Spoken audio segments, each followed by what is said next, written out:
BFM Bourse, vos placements, nos conseils sur BFM Business. Alban Préaubert est l'un des 3 co-gérants de ce portefeuille, BFM Responsable. Alban Préaubert pour Sycomore AM. Bonjour Alban. Bonjour. Ravi de vous retrouver. Notre portefeuille qui a progressé la semaine dernière à nouveau, d'un peu plus d'1%.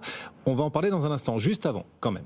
L'actualité immédiate. Le gouvernement réfléchit à des mesures pour préparer la France à une hausse moyenne des températures de 4 degrés à l'horizon 2050.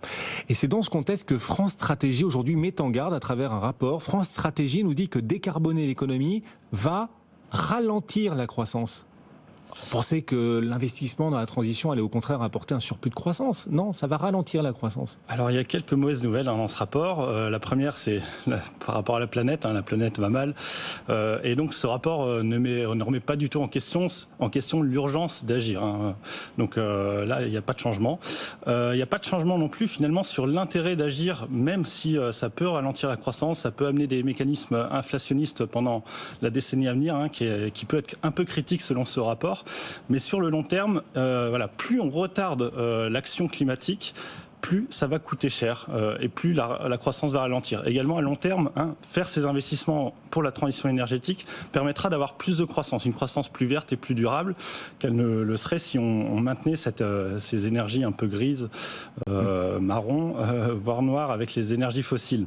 Donc voilà, pas de changement structurel dans les messages apportés par ce rapport, qui ne contredisent absolument pas les grands rapports type rapport Stern sur l'urgence d'agir pour la transition énergétique. Mais c'est vrai que ça met quand même en garde sur un ralentissement de la croissance et une augmentation de l'endettement des États, et notamment de l'État français, si on veut réaliser ces investissements. On voit qu'il y a du retard sur les objectifs. On a des objectifs de baisse des émissions de 55% à horizon 2030. Par rapport aux émissions de 1990, et il faut faire en 10 ans ce qu'on a été capable de faire seulement en 30 ans pour l'instant. Donc il faut accélérer au coût de peut-être d'un petit peu de croissance à court terme, mais une meilleure croissance plus saine à long terme. Et on continue de penser malgré tout pour les investisseurs en l'occurrence qui nous écoutent que la décarbonation sera porteuse de valeur, même si c'est pas bon pour la croissance, nous dit France Stratégie. Oui, mais c'est pas contradictoire. Non, c'est pas contradictoire et ça met justement en exergue l'importance de regarder les enjeux ESG et notamment environnementaux sur ce coup et de flécher au maximum les investissements vers des sociétés qui apportent des solutions à la transition énergétique, qui sont mieux positionnées et qui souffriront moins de cette croissance et au contraire bénéficieront de la manne d'investissement à venir envers cette transition. Alors chapeau d'ailleurs, parce que le portefeuille BFM Responsable, on l'a créé il y a quasiment 3 ans maintenant, et année après année, notre portefeuille a fait mieux que le reste du marché effectivement. C'était le cas toutes ces dernières semaines, on faisait mieux que l'Eurostoxx 50, sauf la semaine dernière. Oui. On a fait un peu moins bien pour le coup que l'Eurostoxx 50. Oui, très légère sous-performance. Alors elle s'explique notamment relatif, on se compare à l'indice Eurostoxx 50, et le plus gros poids de cet indice, c'est ASML, près de 8% de pondération sur cette valeur dans l'indice Eurostoxx 50, et c'est la société qui a le mieux performé au sein de cet indice, progression de 8% la semaine dernière d'ASML. On en a eu dans le portefeuille par le passé, pour des raisons de valorisation, on était sorti, et donc ça a pénalisé la performance. Il y avait également une belle performance de Siemens dans l'indice qui n'est pas présente non plus dans l'indice suite à des résultats satisfaisants. Donc on sous-performe légèrement sur la semaine dernière, mais on reste confiant sur la surperformance durable de ce portefeuille à long terme. Notre portefeuille BFM Responsable, intéressant à regarder, qui a fait un peu moins bien que l'Eurostoxx 50 la semaine dernière, mais c'est une exception. Au global, on fait souvent beaucoup mieux. Infineon a gagné plus de 6% quand même dans ce portefeuille la semaine dernière. Oui, très belle performance. Un peu comme ASML, le secteur des semis a été dynamique la semaine dernière. Très belle performance. Alors, il y a eu un momentum qui est favorable sur la valeur, avec une publication au Q2 qui a été solide. La société publie en décalé. Elle publie ses résultats à fin septembre. Donc là, on est déjà sur le Q2 pour Infineon, qui était très solide. Ils ont relevé leur guidance. Il y a des drivers de croissance séculaires, notamment grâce à la hausse de contenu en semis dans les automobiles. Et c'est près de 50% du chiffre d'affaires pour Infineon. On sait que l'année dernière, il y a eu des pénuries très fortes sur les semis en auto. La dynamique reste bonne, même s'il y a un début de normalisation, mais la dynamique reste bonne et le pricing reste élevé dans les semis auto. Et on se dit que les semi-conducteurs, les acteurs européens des semi-conducteurs pourraient tirer les marrons du feu de cette guerre commerciale entre Américains et Chinois. On voit que les Chinois veulent restreindre restreindre l'usage des produits de Micron par les acteurs chinois des infrastructures. Voilà, la Chine qui boude Micron.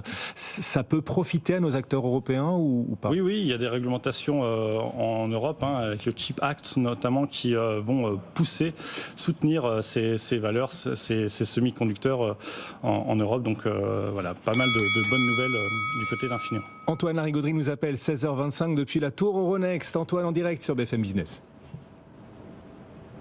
Et autour de ces problématiques de durabilité, d'énergie, de transition énergétique, il y a quand même deux acteurs qui passent complètement sous le radar dans ces problématiques. Parce que c'est vrai qu'on a véritablement dans le scope les fournisseurs d'énergie, que ce soit le nucléaire, que ce soit les énergies renouvelables, etc. Il y a tout de même une problématique qui reste au centre du jeu, c'est celle de l'intelligence du réseau, à savoir un réseau qui a besoin d'être rénové, qui a besoin de devenir plus intelligent, la fameuse smart grid, comme on dit, et au cœur des infrastructures électriques, il y a quand même deux acteurs qui sont cotés au CAC 40 et qui ne sont pas des moindres, Legrand et Schneider Electric, qui s'inscrivent pleinement dans ces problématiques de long terme.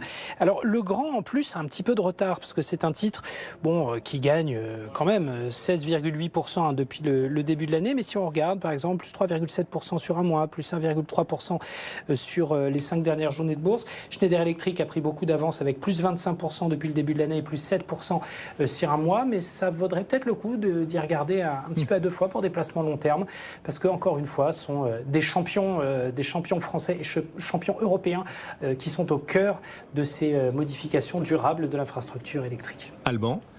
Tout à fait d'accord. Tout à fait d'accord. On a du Schneider justement dans le portefeuille responsable. On n'a pas de Legrand, mais c'est parce qu'on a un portefeuille qui est très concentré autour de 10-15 valeurs. Mais évidemment, c'est une société qu'on apprécie. On apprécie également les tendances sur lesquelles le groupe est positionné. Et c'est compliqué d'avoir les deux parce qu'il y a un peu de corrélation entre Schneider et Legrand sur un portefeuille aussi concentré. Mais c'est clairement une société à regarder. Est-ce qu'il y en a une dont on a envie de peut-être se débarrasser? Le terme est un peu fort, mais enfin d'alléger Nest qui a encore souffert la semaine dernière là. Alors c'est vrai qu'il y a eu des mauvaises nouvelles sur Nestlé. C'est une des seules sociétés justement qui est confronté à un news flow un peu moins positif en ce moment sur le portefeuille. Et c'est notamment lié à une réglementation en Suède qui réduit les contraintes sur les biocarburants.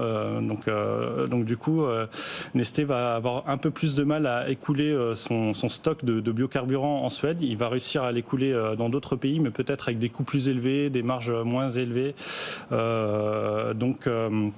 Donc un peu de news flow négatif, même s'il y a aussi de bonnes nouvelles pour Neste Oil, avec notamment la mise en place de la production sur un site à Singapour, une extension de site qui va produire notamment du SAF, donc du carburant durable pour l'aviation. Et Neste est le leader mondial sur ce créneau. Et il y a vraiment de très beaux contrats qui sont signés par Neste avec Ryanair par exemple, et de belles perspectives. On garde Neste dans ce portefeuille BFM responsable, même s'il souffre un peu depuis quelques semaines. Oui, il faut faire un peu le dos rond avec cette réglementation suédoise qui à court terme pèse sur le titre, mais sur le long terme, on reste confiant. Schneider Electric, dont nous parlait Antoine Larigauderie à l'instant, qui fait partie des bons performeurs du portefeuille, on garde Schneider Electric aussi. On n'a pas envie de prendre des bénéfices. On se dit il reste encore beaucoup de potentiel devant, même si le titre marche déjà très fort. Le titre performe bien depuis des années, mais c'est vrai qu'on voit année après année, notamment lors du dernier CMD1, que les tendances de croissance restent très présentes, voire même s'accélèrent. Il y a une amélioration de la marge aussi avec du levier opérationnel. Donc là aussi, très confiance sur le futur de Schneider. Merci beaucoup de nous avoir accompagnés. Et Antoine a bien fait de nous interpeller sur Schneider, effectivement. Mais Legrand, bon voilà, entre Schneider et Legrand, on a choisi plutôt Schneider que Legrand. Mais Legrand est intéressant aussi. Legrand est aussi intéressant. Mais voilà, ils se ressemblent un petit peu, c'est ça, vous le disiez, il y a beaucoup de corrélations entre les deux. Donc avoir les deux dans un même portefeuille resserré, ça risquait d'être compliqué. Mais si on a 20-30 lignes, ça deviendrait tout à fait plausible.